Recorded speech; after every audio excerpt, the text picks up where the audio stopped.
Hey guys, this is A.N Brickers back to you with another vid. Today I'll be making a tutorial on this custom ATRT, very first ATRT that I made. This isn't fully my design, so a guy in Rebrickable actually made this, and then I just saw this on YouTube by another YouTuber. They haven't made building instructions, I don't think, but I don't think I've seen anybody on YouTube making instructions for this, and so I thought I'll make some instructions for this ATRT so you guys can enjoy building this. Note that this is more of my custom model because I tweaked that this up with my 1x3 piece and like a few bits here, and there's like a small mod there. So there's a few little mods onto this, so this isn't his complete design, but I've got the inspiration from him. So this is my ATRT, and let's get right into the tutorial.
I hope you enjoyed this tutorial.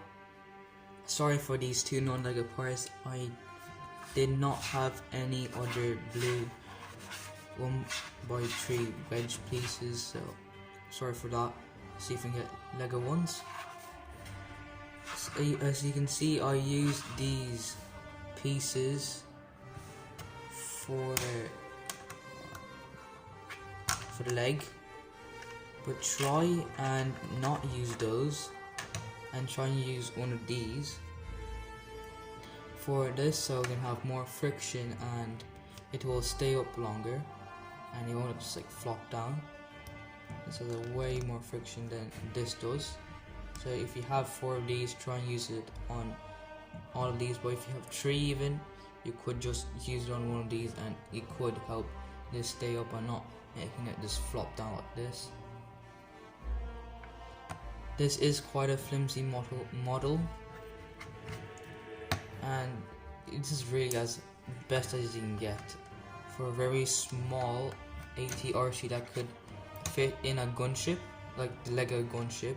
This could fit in this, in those, like if you just fold it up, which is like very flexible. You can just fold it so much. I don't have a gunship, but my Razor Crest, the one I'm building, is practically a modified gunship, and I tried to put this in and it fits perfectly well. So if you have like a mock of a gunship, or if like the old Lego gunships, you can fit these in. Thank you for watching. Please consider to subscribe and put your notifications on so you'll see more epic models like these and more future Star Wars and other Lego related content. Until then, I'll see you in the next vid.